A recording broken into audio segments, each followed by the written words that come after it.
All right, this next section is cash flows. And I'm going to tell you right now, this is the hardest section we're going to do. So plan on spending time practicing more so than others. I'm going to be giving you extra assignments to do. If you like puzzles, you'll love cash flows. So this is where we separate out people who are accountant mentality. They're my favorite. So you know I'm an accountant mentality. So what we're doing with the cash flows in this course is they don't tell us the information. They'll give us 3 parts and we have to figure out the 4th part. And so we do what I call doodling to analyze all the accounts. And that's what we're going to spend time doing today. I don't know as we'll get anything else done today. The thing that you should like about cash flows is that you know what the answer is. So what we're going to be looking at is information from an income statement. And then what we're going to do is we're going to analyze every single line on the balance sheet. And we're going to look at the change from one year to the next. And that's what we're analyzing. So we can show the company where their cash went out and where their cash came in from the first year to the second year. So the answer, excuse me, the answer to the cash flow is your change in cash. So if your cash goes up by $5,000, that's your answer. So sometimes it's great knowing what you're supposed to get, and sometimes that's double frustration because you can't get there. So what I'm going to work on today is problem number 18, which is on page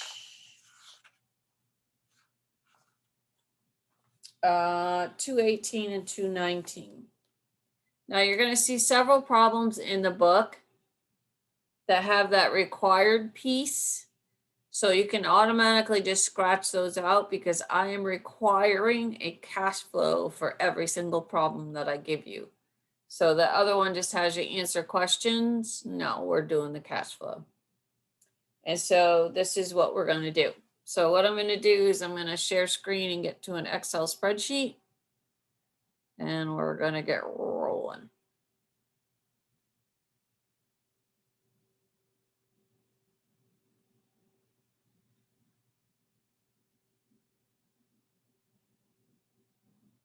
Okay. So this is the Great Ray Cafe. And with this particular one, they gave us the balance sheet. And we have no information from an income statement. So that means we're going to have to figure out what the income statement information is that we're going to need.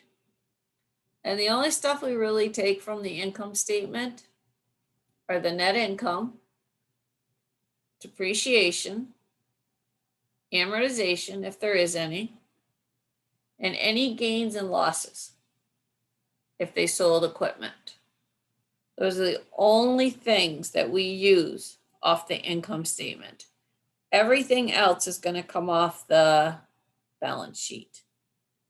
So I'm looking at the balance sheet and I'm looking at the cash account. Cash went from 15,000 in X1 to 12,000 in X2. So my answer when I get done with the 3 parts of this cash flow statement is going to be a negative 3,000. So what I want to do first is kind of show you the format of a cash flow statement. And then we're going to start actually working on this particular one. So there are 3 sections to a cash flow statement. And the first section is called operating activities.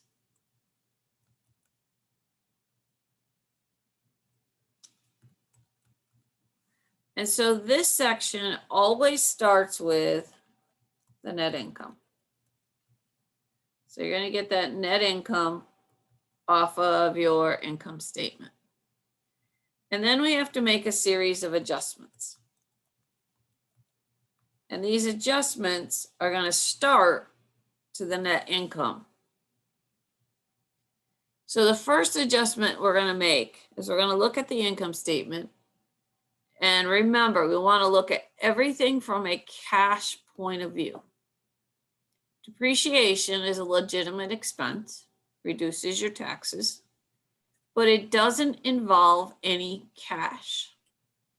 And so the first adjustment we're going to make is we're going to add back the depreciation expense.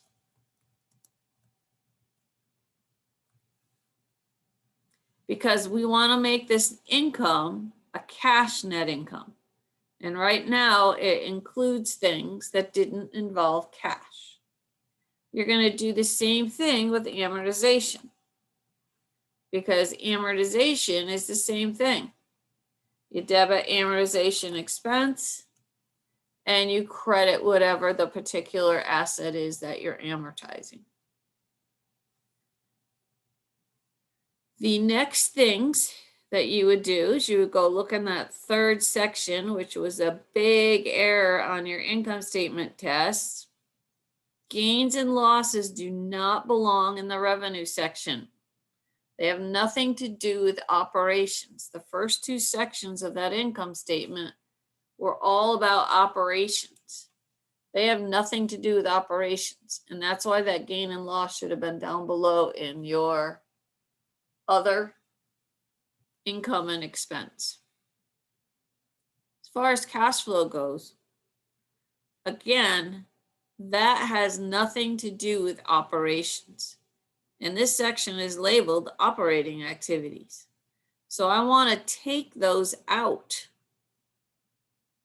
If we had a gain, it was added. So what we're going to do here is take it out. We're going to put it in another section. If there was a loss, we subtracted that loss, so we're going to add it back on.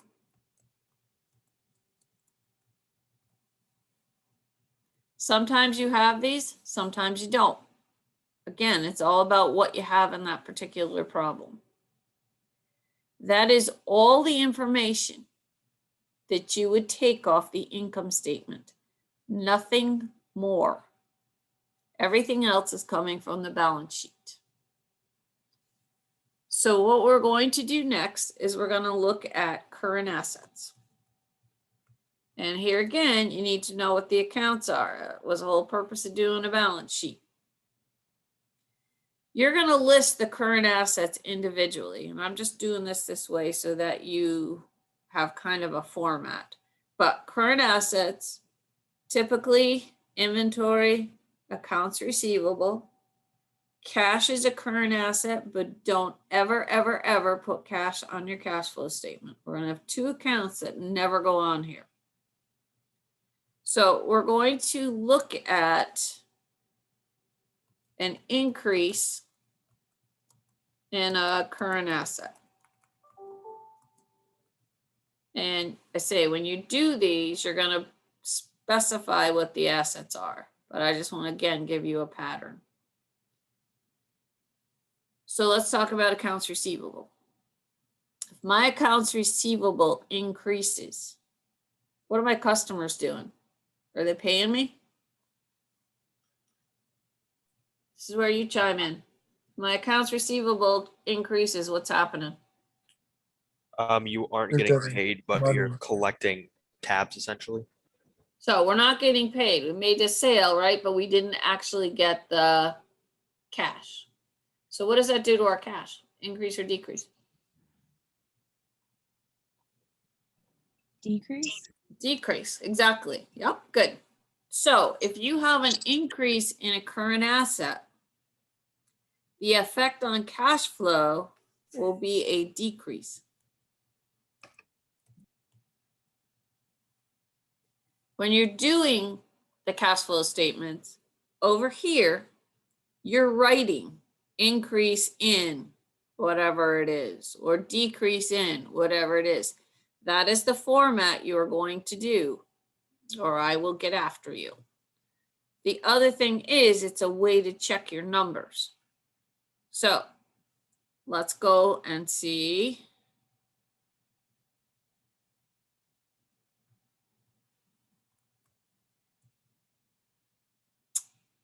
That didn't work.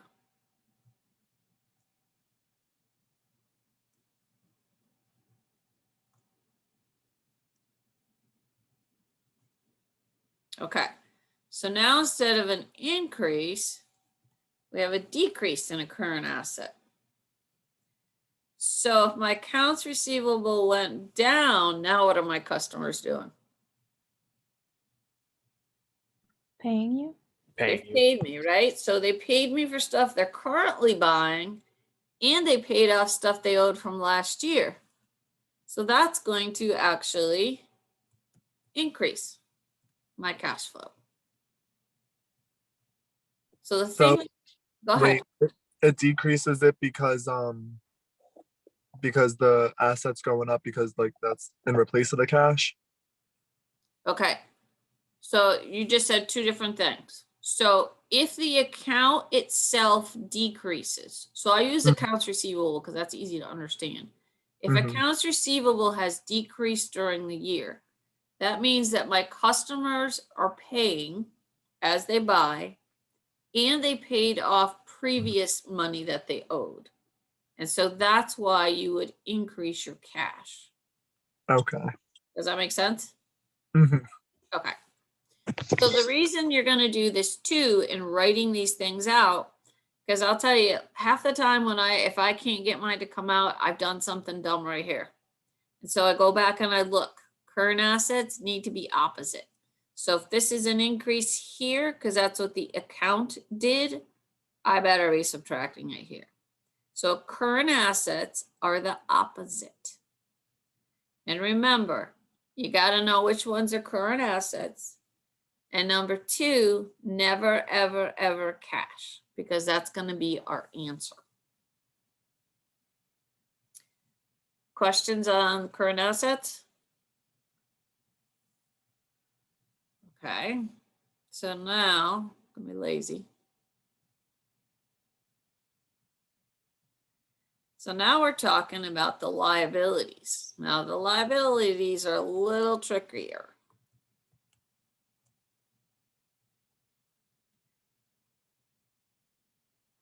So with the liabilities, you have to be careful.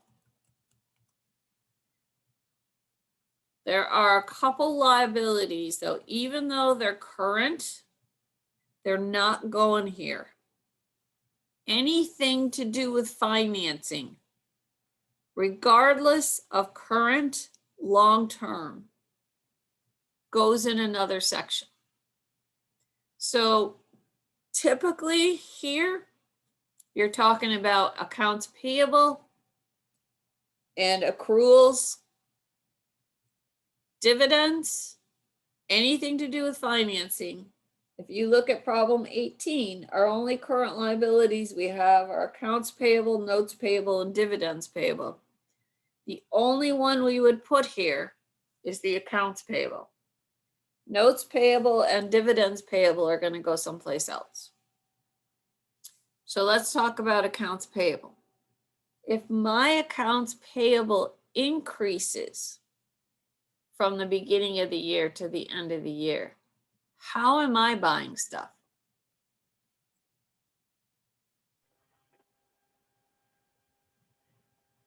Credit. On credit. So what does that do to my cash?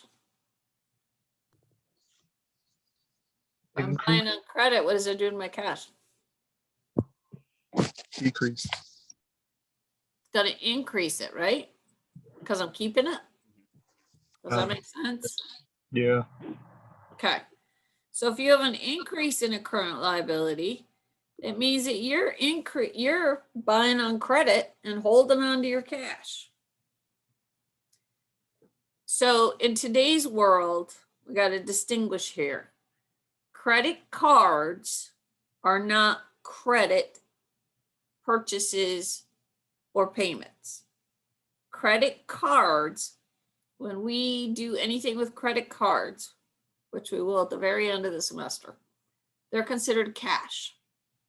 Okay, so we're talking credit, accounts payable, accounts receivable. A decrease in a current liability. So if my accounts payable decreases, not only am I paying for stuff, but I paid off stuff that I owed from last year. And so therefore, my cash is going to decrease. And so if you again look over here, current assets, opposite here to here, current liabilities, the same here to here. And that's the easiest way that I think to remember. I'm just keep in your head, current assets opposite, current liabilities the same. And that's the reason that you write this out, so that you can go back and check that. So I'm just gonna add here.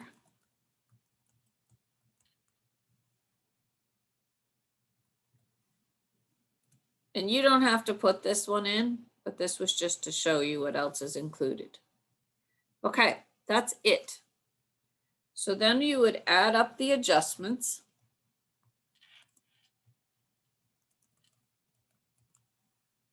Put the total over here. So I'm gonna just put a line under here.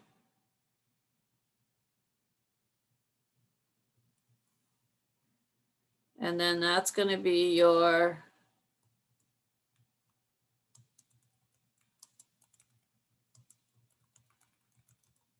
cash flow from operating activities.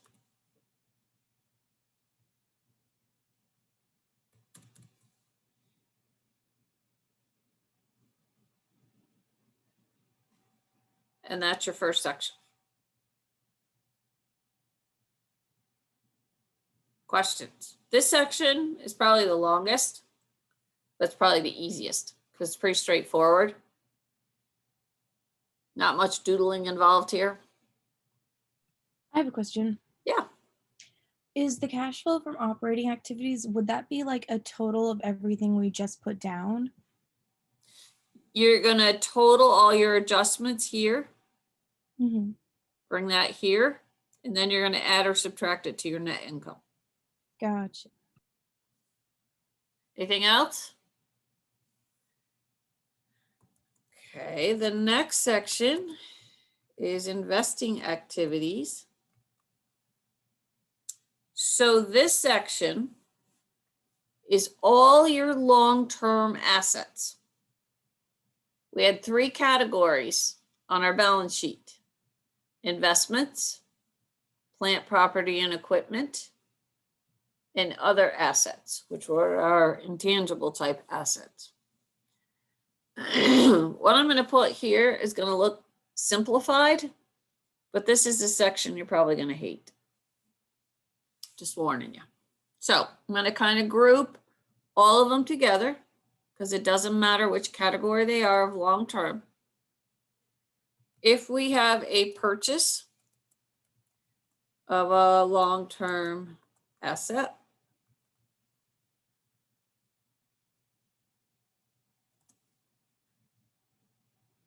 it's going to decrease cash flow by cash paid.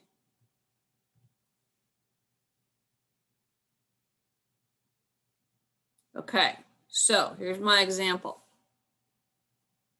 We go out and we purchase a building for $500,000.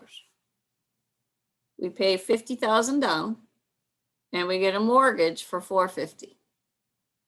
What part of that transaction would affect cash flow?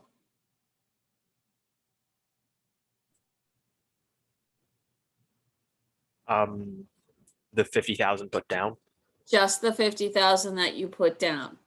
That mortgage for $450,000 would be part of the increase on your asset, but you're also going to have an offsetting liability for that mortgage.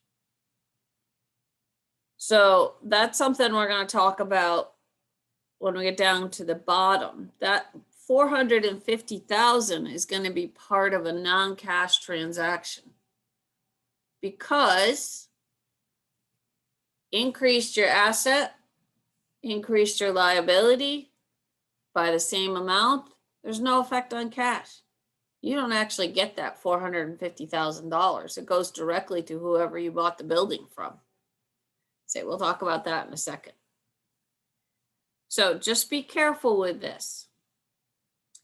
The other piece that's going to go here is a sale of a long-term asset. And this is going to be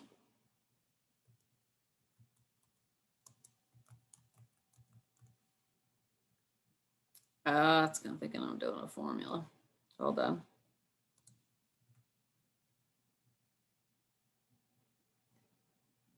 Cash received.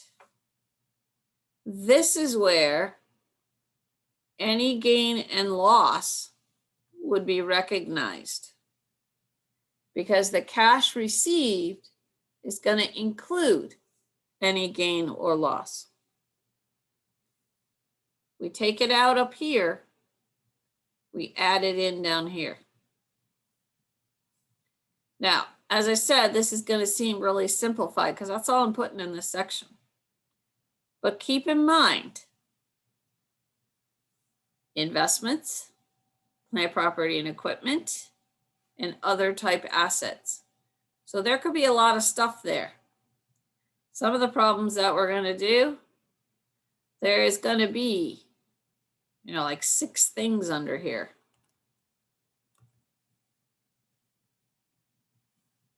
All right, questions.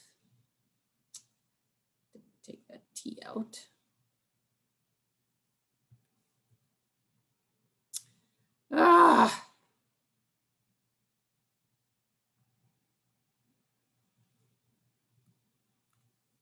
There. Okay. So at this point, we've done all the assets. We've done the current liabilities that didn't involve notes or dividends. So we have to finish those, plus any long-term liabilities, plus all of our equity. And that's going in this last section, which is financing activities. Okay, so let's go back up here.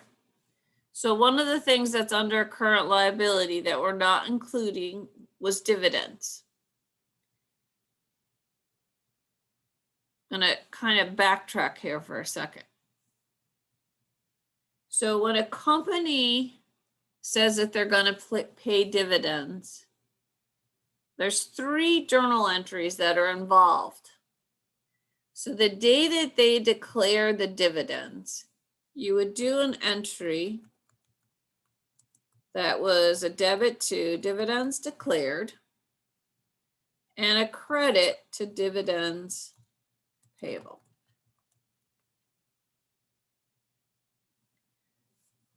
Dividends declared would then be taken out of retained earnings.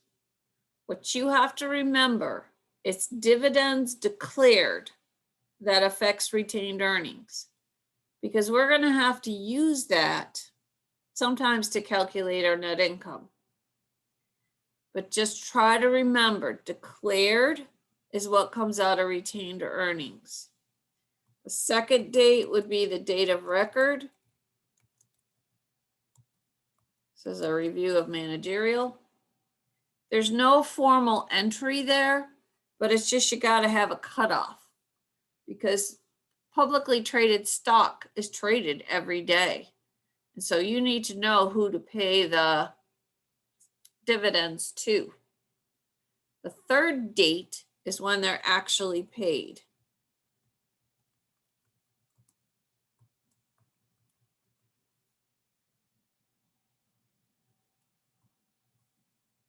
This is when we get involved with cash. Dividends declared is what's going to affect retained earnings. Dividends paid is what's going to affect our cash flow. So when we go over here, this is going to be paid. Okay. The other thing that we had was any notes. So any payment.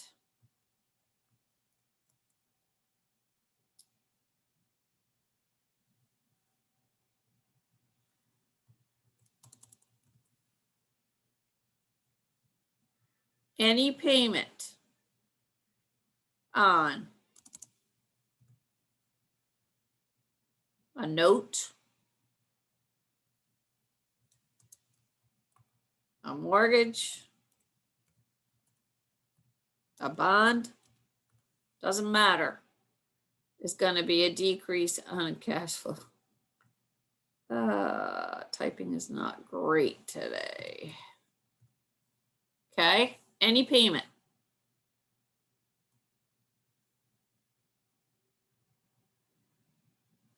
Okay, any receipt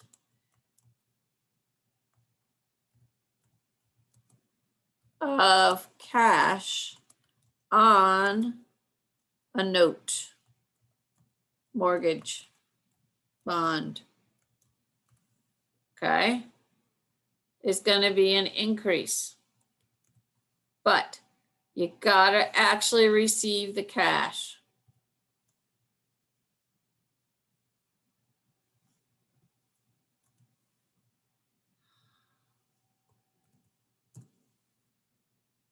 Okay, so that takes care of all our liabilities. Now we're down into our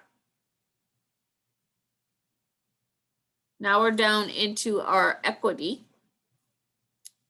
So sale of common, I'm going to just put stock because it doesn't matter what kind. Sale of stock is going to be plus cash received. Now, the reason I say that is because if you remember from managerial, we would sell stock for more than its par, and we would set up an APIC account to put the extra cash in that we received. When you're doing a cash flow statement, you just want total cash. So make sure that you look for a cash account and an APIC account so that you record the total cash received. They shouldn't be there separately, they should be there combined. If we purchase stock, and what's it called when we purchase stock? Treasury stock. Yeah, I was gonna call on a couple of you guys that I remember from my class.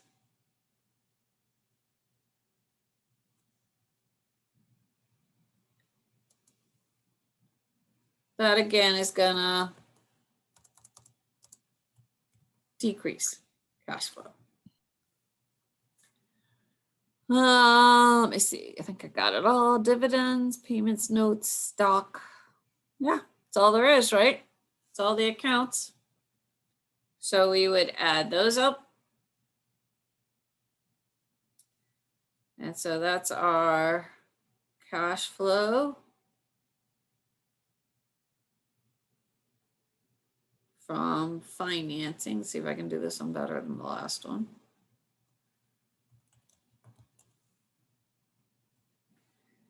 Okay, so cash flow from investing activities, we're going to label that.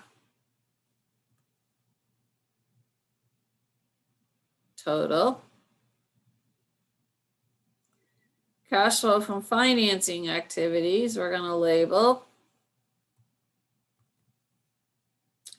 So that our next line is our change in cash. And that's going to be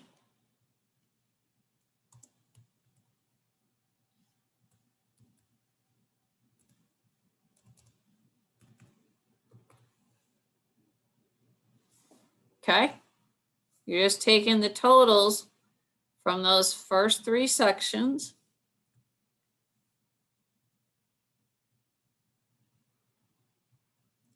And then what you're going to do is you're going to go to the balance sheet and you're going to get the beginning cash number. So if I was doing this one that we're going to look at in just a second, I would go pick the 15,000. When I added all this stuff together right here, that should have been the $3,000, a negative $3,000. I would add it to my $15,000. And I should get the ending cash. So I would total those two together.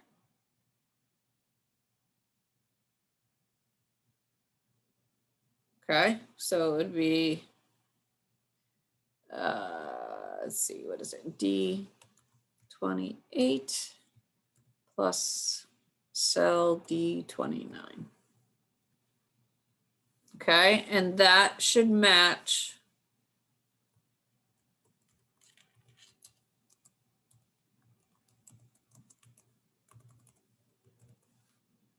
okay, that should match your balance sheet.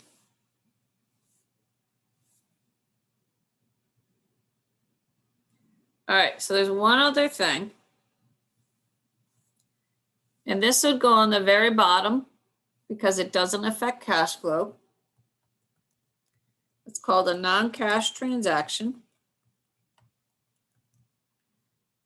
It's when you have an exchange. So for example, I'm just going to put an example down here. It would have been that building with a mortgage.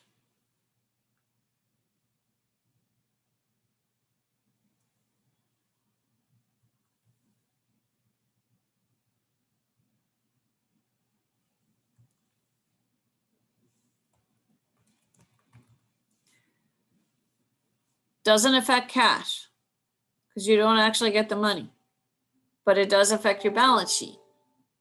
And so what we would have to do is put it on there, but it goes down on the bottom because it doesn't affect your actual cash flow. So again, remember with these, as in the income statements and the balance sheets that we did, these financial statements all go outside the company. And so we have to explain everything to them. They don't have the inside knowledge that you would have. And so this tells the company and the outsiders exactly cash in, cash out. It explains that $3,000 decrease in cash. All right, so that's a good thing to just have.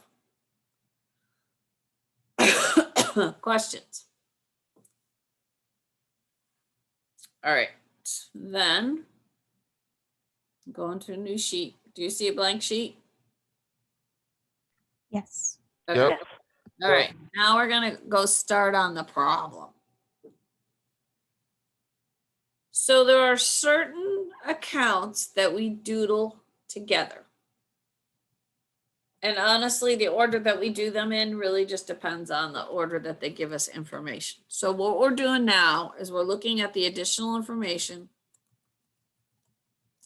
for problem 18. First piece of information they tell us is that we have investments that cost $10,000, sold for $5,000. Okay, so we have to do several things here.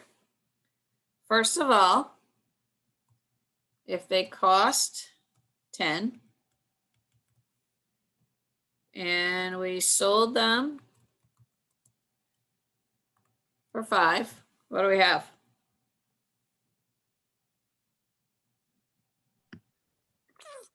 It's 5,000 loss or sold it for 5. Yep. I guess, yeah. Okay, so that's one thing. So this loss would show up in that first section because it would have been included in the net income. So that's one piece that we do. The other piece is that we have to analyze the investment account. And this is how you're going to analyze all the accounts. If you have a better way to do it, go for it. This seems to work. So what we're going to do with the investment account is we're going to pick up the beginning balance off the balance sheet.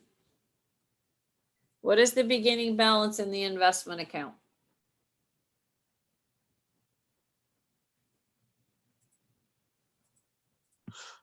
$10,000. 110,000? Am I looking at the right one? 110, right? That's Okay, what I see. okay, skip 3 lines. And you go down and you put the ending balance in.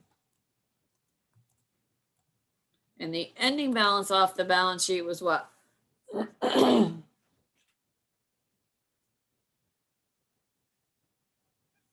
Just want to make sure you're seeing the numbers.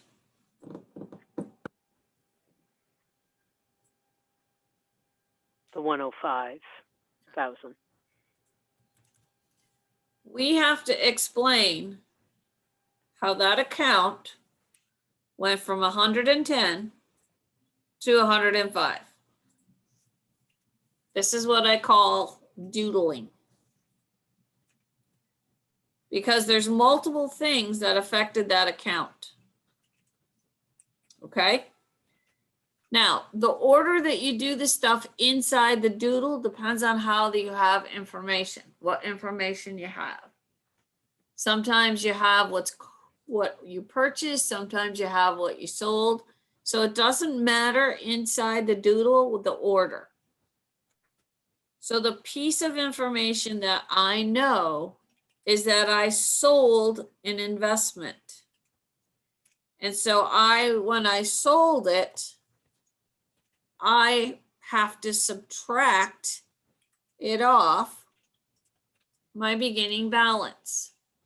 It has to be subtracted off at the cost. The gain or loss has nothing to do with analyzing your accounts. What did I do?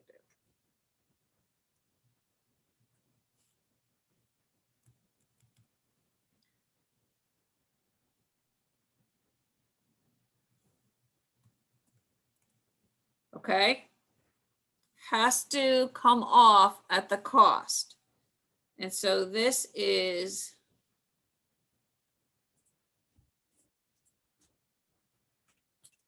okay, I'll color code it here. This is just a subtotal. And the only reason I put it in there, it just makes doing the math easier. And so we're just going to add what we have so far.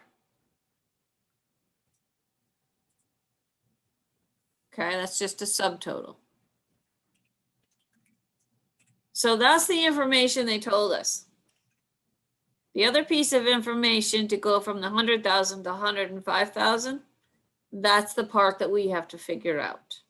And that's where I mean where they give us 3 pieces of the information, because you always have the beginning and ending balances. And then somehow we have figured out another piece of information. Sometimes it takes doodling a couple accounts. But in this case, they told us what the cost was. So then if I'm increasing this account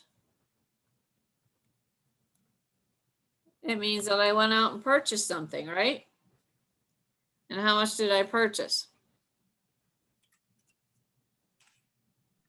$5,000. 5,000, right? It's basically what do I have to put in there to get my numbers to work? Now, the other thing I want to tell you, when you're doing this stuff right here, forget cash flow. You're just analyzing your accounts. Then what we do when we get that all done, as we're doing the cash flow, we go back and we look at every change that we put in there and see if there's a cash flow effect. But for right now, we're not worrying about cash flow. We're just analyzing the accounts. That all came from that number one. So if you have a sale of investment, and the sale of investment, if the difference between here and here is not the cost of what you sold, then you got to go doodle because there's another piece in there. All right, questions?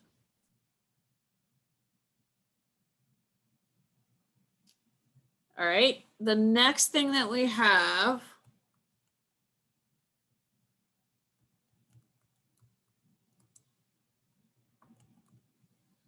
dividends paid for 30,000. So this is going to affect, dividends affects two accounts. It affects dividends payable and it's going to affect retained earnings. So we start with dividends payable. Dividends payable beginning balance was what?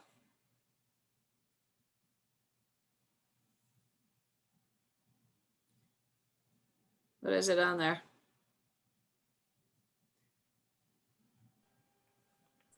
$5,000. Okay.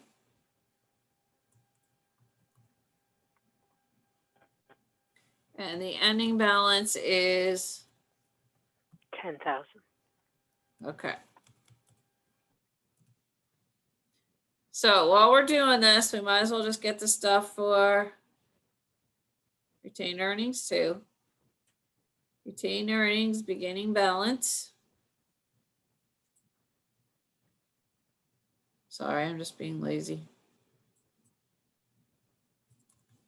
Beginning balance was what?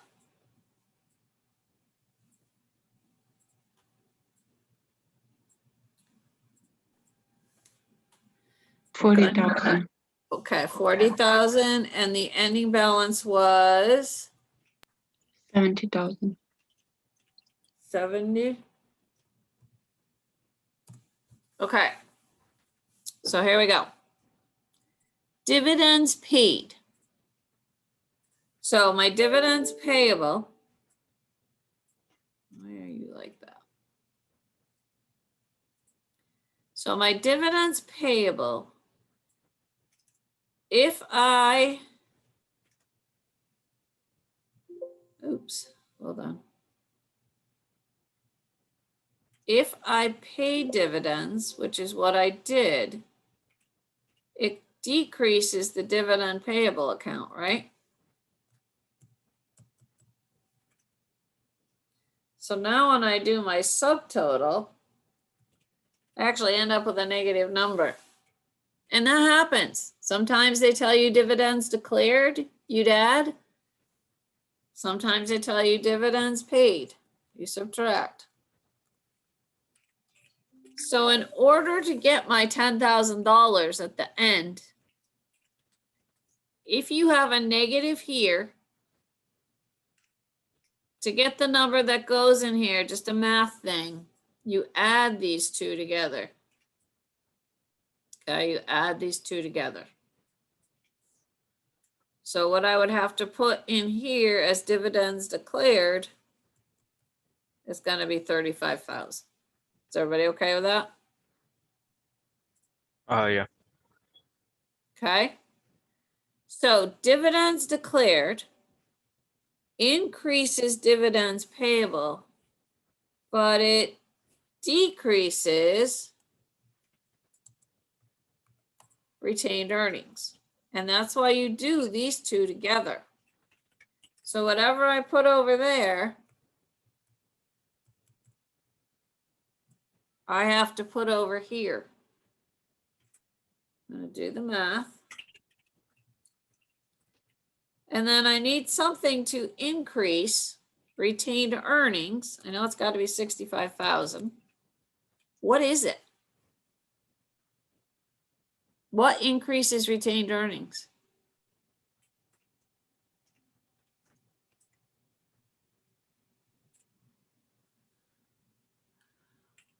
Nobody remembers? Retained earnings increased by net income decreased by dividends declared. If you will notice, back on this sheet, do you see retained earnings on that cash flow statement? Anywhere? We did not, right? And that's because net income, first number we started with, already there. Dividends declared went into figuring out dividends paid, already there. So retained earnings is the second account that is never, ever, ever, ever on your cash flow statement. Those two accounts always need to be done together. So this is a case where they didn't tell us what the net income was. We had to go figure it out. But they gave us the information we needed to do that. And as you do these, you just get in the habit of knowing which ones go together. And I did not get nearly as far as I wanted to today, but we can do one more. So we have a van that cost 30,000, sold for 5. Book value was 3. Okay. So this involves 3 things. First of all, let's take the cost. I need another 0, don't I? Oh, it's 20,000.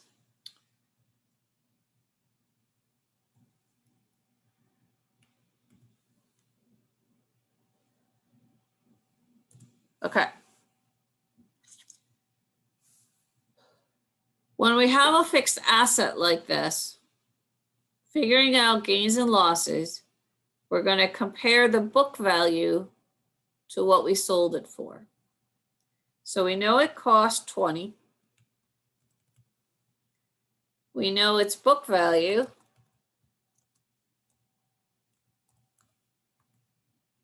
was 3. And then we sold it.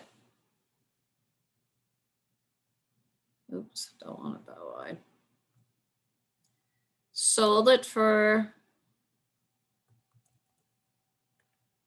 3, 5. So what do I have that I can do fast? If its book value is 3, I sold it for 5. What do I have? You have a gain of 2,000. I have it's worth 3, so we sold it for 5. So yes, we have a gain of 2,000, right? Okay, how do I find book value?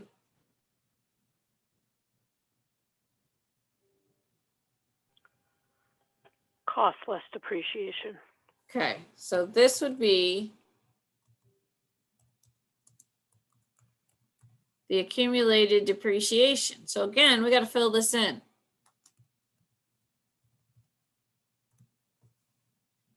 And I'm afraid that's probably where I'm going to have to stop. So we need all this information because it's going to affect two accounts. It's going to affect my equipment account. It's going to affect my accumulated depreciation account.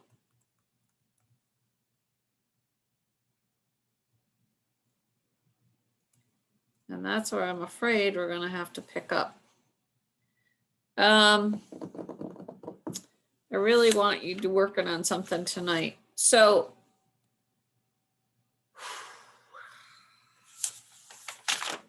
now I'm gonna be cramming stuff.